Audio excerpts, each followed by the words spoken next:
Saudari-saudaraku, dimanapun Anda berada, bertemu kembali dengan saya Romo Tino SSCC di dalam catatan pesiarah. Di dalam persiaran hidup kita, janganlah kita takut untuk mewartakan kebenaran, karena Tuhan selalu menyertai siapapun yang mau mewartakan kebenaran, bukan mewartakan sebuah keangkuhan. Sebelum kita mendengarkan permenungan dari catatan pesiarah, marilah kita membuat tanda kemenangan Kristus dalam nama Bapa dan Putera dan Roh Kudus. Amin. Allah Bapa, sumber kekuatan para kudus, Santo Yohanes Pembaptis telah Kau jadikan perintis jalan bagi kelahiran, karya, dan kematian putramu yang terkasih. Semoga kami pun dengan gigih mewartakan kebenaran di setiap langkah yang kami ambil di dalam persiaran hidup kami. Jangan biarkan kami lemah dan luntur hanya karena orang-orang yang tidak suka akan kebenaran. Demi Kristus pengantara kami. Amin. Saudari-saudaraku, dimanapun Anda berada, apa kabar? Semoga semuanya dalam keadaan baik dan tetap semangat, serta tetap berani tampil beda, tampil dengan menjaga kesehatan, mengikuti aturan yang ada demi ekspresi iman dan keselamatan keluarga kita. Saudari-saudaraku yang terkasih, di dalam bacaan pertama dari kitab Nabi Yeremia, kita diteguhkan bahwa Tuhan selalu hadir di dalam kehidupan kita. Allah selalu menyapa kita dan hadir di tengah-tengah kita ketika kita mau di setiap langkah hidup kita mewartakan kebenaran. Jelas dikatakan di dalam nubuat Nabi Yeremia, ketika kita mewartakan kebenaran, ada banyak orang yang tidak suka dengan kebenaran akan menyerang kita, mengkritik kita, menunjukkan keangkuhannya, membuat kita takut seolah-olah tidak berdaya. Tetapi hari ini Yeremia menunjukkan kepada kita semua bahwa Allah akan menyertai anak-anaknya yang berani mewartakan kebenaran. Jangan takut, karena setiap ketakutan yang berlebihan akan mengkerdilkan kreativitas kita, mengkerdilkan kemampuan kita. Biarlah rasa takut hanya untuk alarm supaya kita lebih berhati-hati dan bijaksana di dalam mengambil keputusan. Di dalam Injil hari ini kita mendengarkan bagaimana Yohanes Pembaptis begitu berani, begitu gagah mewartakan kebenaran. Ia tahu bahwa mengatakan kebenaran kepada seorang raja, konsekuensi atau resiko yang ia alami, yang akan ia jalani sangat berat. Tetapi dari kematian Yohanes mau mengatakan kepada kita semua bahwa kematian di dalam kebenaran merupakan kemuliaan yang kita nantikan. Karena dalam kebenaran Tuhan akan mengangkat kita.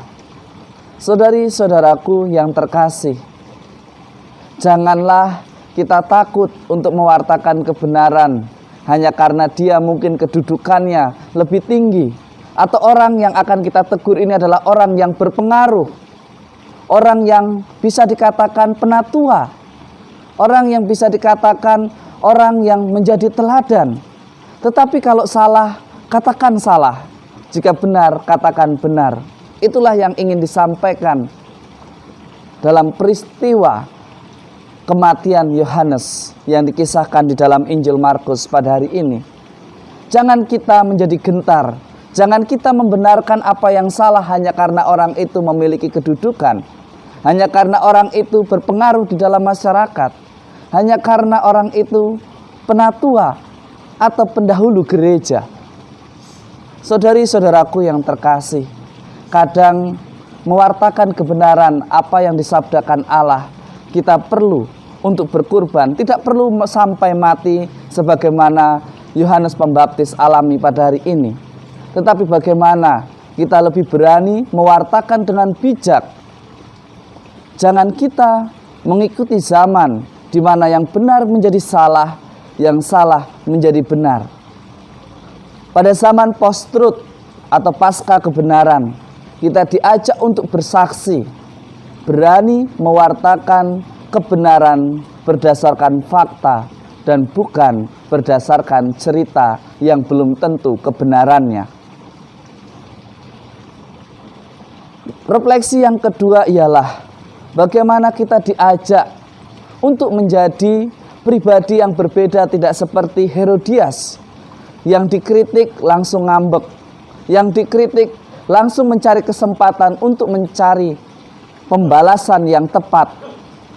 Kadang tanpa kita sadari kita menjadi Herodias masa kini. Ketika dikritik tidak terima, lalu mencari kesempatan untuk membunuh karakter mereka yang mengkritik kesalahan kita, yang menunjukkan kesalahan kita. Kadang kita bertingkah seperti Herodias, mencari masa, mencari momen di depan umum, dan menunjukkan keangkuhan bahwa dialah yang kebal hukum, dialah yang tidak bisa disentuh. Tetapi hari ini kita diajak belajar. Untuk apa untungnya mewartakan ketidakbenaran, mewartakan keangkuhan jika harus melukai kebenaran. Sebagai murid Kristus kita ditantang hari ini.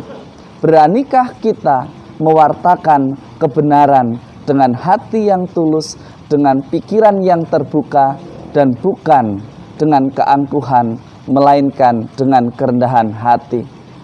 Semoga ibu, bapak, saudari-saudara, anak-anak, semuanya berani untuk mengajarkan kebenaran, berani untuk memberi maaf, berani untuk meminta maaf, dan berani untuk mengatakan salah jika salah dan benar jika benar.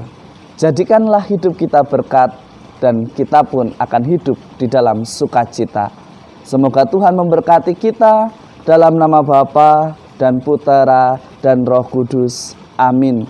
Saudari-saudaraku dimanapun Anda berada, sekali lagi bahwa hidup di dalam kebenaran dengan sendirinya sudah memiliki musuh, terutama mereka yang tidak suka dengan kebenaran, mereka yang kenyamanannya diganggu karena fakta yang benar. Tetapi janganlah kita lantas menjadi Herodias supaya tidak dikritik, supaya kita kebal hukum. Menjadi murid Kristus berarti kita berani dengan rendah hati mewartakan kebenaran dan bertindak bijaksana. Selamat beraktivitas, Tuhan memberkati. Amin.